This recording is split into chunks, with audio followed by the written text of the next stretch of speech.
What's going on, guys? It's Nick here, back with another video. Today, we've got another early round breakdown between Michael Thomas and Keenan Allen. Love making these videos because it makes us analyze these decisions further. Instead of just looking at two guys and being like, I like this one, I like that one, it makes us look at the very tough decisions, because I'm not looking at guys who are really far apart in rankings. Look at the tough decisions and break down exactly what we want to do when we're put in this spot. And I picked this one because it's one that I've actually seen a lot and I've got a lot of questions about. So I'm really excited to do this video. Before we do, let's do a stat of the day. Yesterday, the question was for quarterbacks, what quarterback was first in yards per attempt on play action, but third to last in yards per attempt on non-play action plays?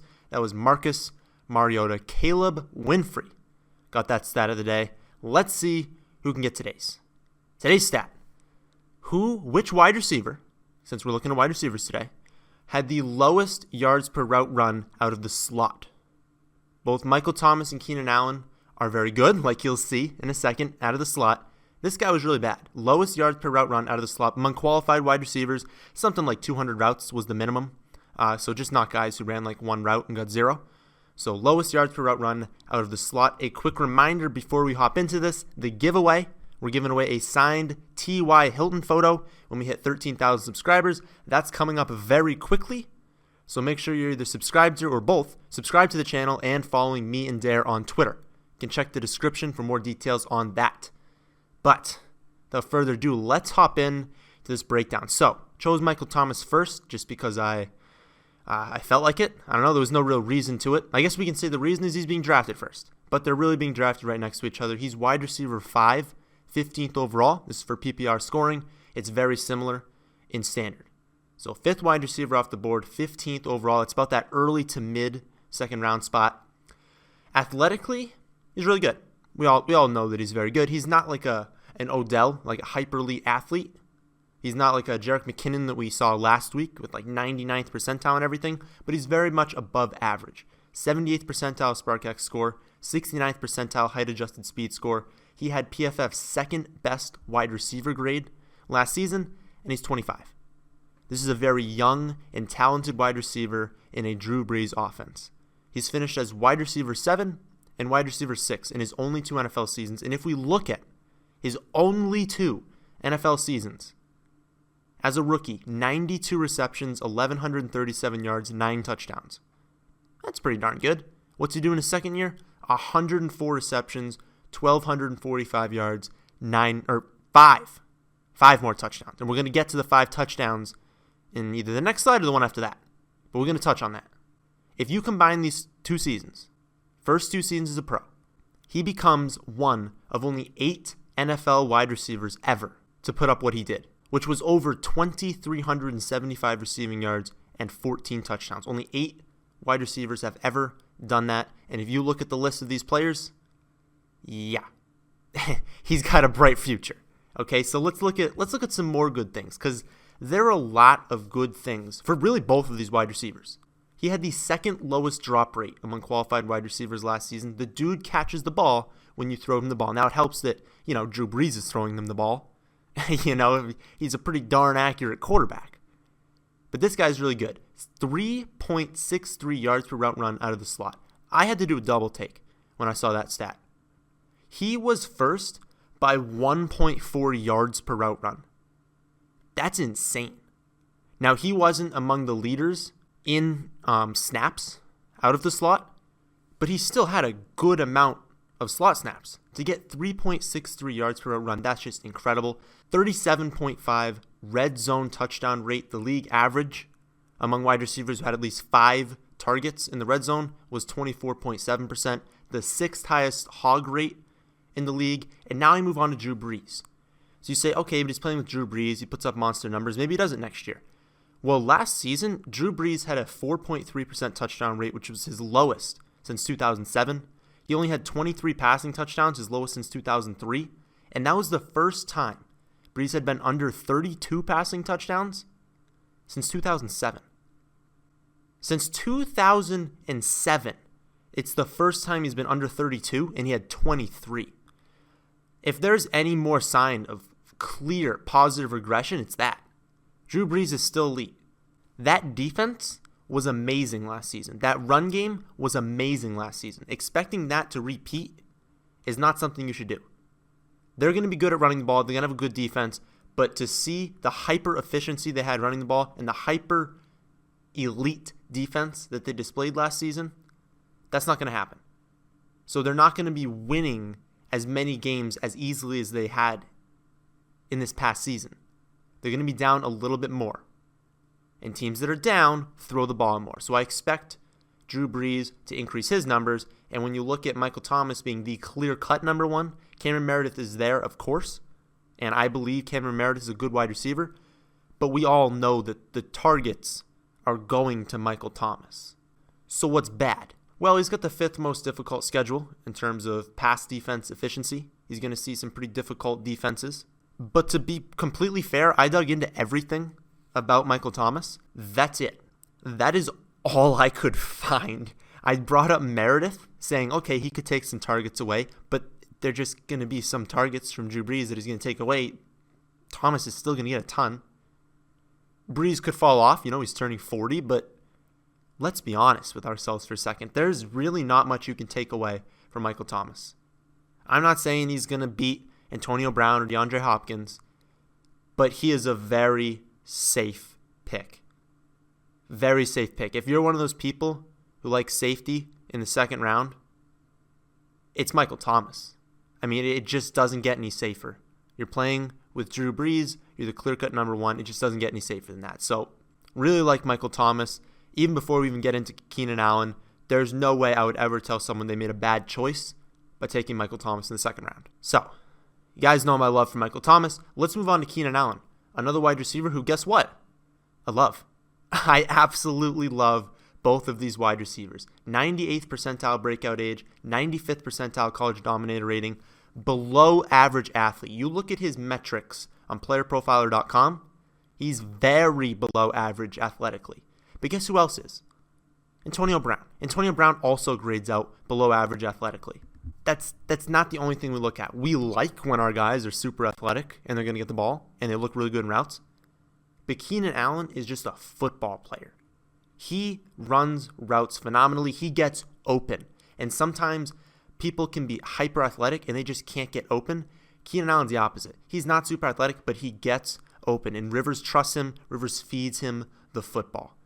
5th best wide receiver rating last season according to Pro Football Focus. 4th most yards per route run out of the slot. 5th most targets in the league at 147. If you're counting actual targets, not just like throwaways. So he's very comparable to Michael Thomas. Remember we said Michael Thomas had the 2nd best receiving grade, so he's slightly below in that. We said Michael Thomas was 1st in yards per route run out of the slot. Well, Keenan Allen was 4th, so it's very close. 5th in targets, while Michael Thomas was 7th. So they're very, very close in what they've produced recently. So let's look at some good things. Keenan Allen. What we don't usually think of when we think of Keenan Allen is a red zone threat, but that's exactly what he is. Last season, he had the most red zone targets in the league at 26. He also had the most targets inside the 10-yard line at 15. And guess what else he had? The most targets inside the 5-yard line. This is among wide receivers. We know Jimmy Graham had that monster, 14 targets inside the 5? I don't know the exact stat, but just an insane amount of targets inside the 5-yard line. But among wide receivers, Keenan Allen led the league in red zone, inside the 10, and inside the 5. What did that produce? 4 red zone touchdowns. That's variance, folks. That is exactly what can happen. We can predict everything perfectly. You can say, I think this guy's going to lead the league in targets inside the 5, 10, and red zone, and he can come out with 4 red zone touchdowns. That's just what happens sometimes. This season, Gates is gone for now. I mean, they actually might bring him back. Who knows at this point? Hunter Henry's on IR. I think he has to see positive regression. Like we said, though, with Michael Thomas. Brees should probably see positive regression, which will help Michael Thomas, but Keenan Allen has to see some of his own. You can't lead the league in targets inside the 5, 10, and red zone and only come away with 4 red zone touchdowns. He also led the league in hog rate. 6th most air yards, which was more than Michael Thomas. Remember we said air yards are one of the most predictive year-over-year statistics. He has the 11th easiest schedule in terms of pass defense efficiency, and the Chargers have had 5 consecutive seasons inside the top 10 in passing yards. Or really, I guess we can just say Phillip Rivers. 5 consecutive seasons inside the top 10 in passing yardage. They throw the football. Keenan Allen's going to be the guy that gets the targets. What are bad? There's a few more things than we saw with Michael Thomas. He was second in drops, and I think that gets overblown a little bit. Obviously, like if you're playing the guy and he has like 3 drops in a game, you're just furious. But I haven't seen anything that would suggest that a player that gets a lot of drops one season sees decreased production in the next season. I've never seen anything that would indicate that. Typically, guys who just get a ton of targets have drops. If you are like top 5 in targets, you're likely going to have some drops in there. It makes me appreciate it more when a guy like Michael Thomas is near the bottom in drops, but also near the top in targets. But I've never seen anything that would suggest that having this many drops is a super negative to a player. The touchdowns, and this is like a negative and a positive, 15.4% red zone touchdown rate was well below league average. But what does that mean? You know, maybe he goes above average. Maybe he sees the high end of variance last season and he's going in the middle of the first round. Nothing would have changed. It's just the variance. You know, he pulls in 12 touchdowns last year. He's going in the middle of the first round. But he had less, so maybe we're getting him later. Maybe that's what that means. It's hard to say. The next thing that people like to talk about is injury prone. Keenan Allen's injury prone. I will say that Keenan Allen gets hurt more than most people do. PCL tear, shoulder strain, groin strain, quad strain, hip strain, kidney laceration, fractured clavicle, torn ACL, shoulder strain, another one. That's a lot. But when you break it down further, yeah, he gets hurt a lot, but when's he actually miss time? Well, he missed 8 games from that kidney laceration. That's not something that's like predictive year over year. Dude lacerated his kidney. It's not like he's injury prone. That alone says nothing. 2 games from a clavicle. I mean, yeah, that hurts. I'd be out 2 games. I'd probably be out for a whole season. But that's not really something that would indicate someone's injury prone. And an ACL tear. And it just so happened that happened right away. Dude got it at I don't know if it was right after halftime or right before halftime in that first game. But yes, he's missed a lot of time, but it's really only 2 injuries. I mean, a lacerated kidney and an ACL tear. So that gets overblown sometimes. I'm not going to call him injury prone. I'm going to say that he plays football, in which players get hurt sometimes. But just because he's suffered 2 major injuries, neither of which are things we need to worry about right now, I don't think he's injury prone. I'll say that Tyrell Williams will take targets, and then Mike Williams ? Yep, that's Mike Williams ? Like, we have absolutely no idea what to expect from Mike Williams. I didn't personally like him very much last season. I told people to stay away from him because I don't think that he's like that good, but we don't know. So we can't just throw him away. You know, someone's not a bust just because they had 1 injury season out of their rookie season. He was still like the 7th overall draft pick or something. So he's there. He could take some targets. We know that Benjamin could take some deep targets. We know that Tyrell Williams could take targets. So technically people are there to take targets, but I still think he's going to be monstrously targeted. So what's it come down to? Well, if you do the projections out, Michael Thomas is about 90 receptions to 100 receptions. So he's probably going to be in the 90s, somewhere in there. About 1,100 to 1,200 receiving yards and about 7 to 9 touchdowns. We simulate the season over and over. That's roughly where he's going to be, which is going to be a wide receiver 1. Keenan Allen has a little bit more receptions, a little bit more yards, but a little bit less touchdown expectancy. And I know that we just said he was like leading the league in touchdowns. Would it shock me if Keenan Allen posted 13 touchdowns and Michael Thomas posted like 8? Not at all. It would not at all shock me if that happened. But because I think Drew Brees throws for potentially 10 to 12 more touchdowns this season, I have to bump up the average projection for Michael Thomas. And that does put him over Keenan Allen. Is it enough to make up for the receptions? I personally think yes. maybe Keenan Allen has a slightly higher projection, very slightly. But when I look at risk and I start to think about paths to busting, I genuinely cannot come up with one for Michael Thomas other than Drew Brees getting blindsided by a hit and being out for the season. That is the only case in which Michael Thomas busts. That safety is why I prefer him in the second round. You remember how important I say the first 4 rounds are. After that, to be completely honest, I don't care what you do. You want to reach, just go for it. I don't care. 4 rounds, though, you've got to promise me you're not reaching, and you've got to promise me you are entirely convinced through all of your research that those 4 picks will pan out. And I am convinced 100% that unless we see a significant injury, which we don't predict, we do not predict injuries because you cannot predict injuries. Unless we see an injury, Michael Thomas doesn't bust. And I'm not saying Keenan Allen's going to, but I'm saying there are just a few more things and such a similar projection that I say, why not go with Michael Thomas? Like, why not take the number 1 on a Drew Brees-led offense? But again, I love both of them as picks. If you are someone who believes if you look at Warren Sharp in their overall strength of schedule, the Chargers are near the top. They have one of the easier schedules in the league.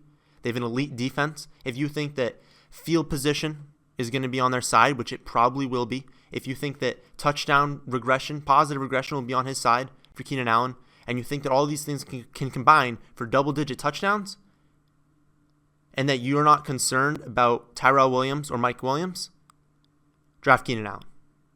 You draft what you believe is the best. If that's the path that you see playing out, draft Keenan Allen. But if you have concerns there, and then you look at the Saints offense, and you say that there's no way they can repeat that rushing and defense they had last season, they'll likely be behind for more games, coupled with positive regression for Drew Brees, and you've got Michael Thomas, one of the best young receivers in the game in his 3rd year, then take Michael Thomas. I'm in that camp. I'm taking Michael Thomas, but I am perfectly fine with either of them on my team in standard and PPR. If I'm taking Michael Thomas in PPR and I say he has a higher touchdown projection, that means I'm also taking him in standard and half point. So that's the end of this breakdown. A quick reminder that you can now download the premium rankings, and if you already have a premium membership, we've updated everything on there. We're working on the target projections right now and the risk rating for wide receivers, but everything else is done. All of the range of outcomes, all of the risk ratings for all these positions. We've got the targets by position in the draft. Everything you need to know for your drafts is in there. So make sure to check them out, thefantasyfootballadvice.com. A link to that is in the description box below. Okay, that's the end of this video. Make sure to leave in the comment section what players you want me to do next.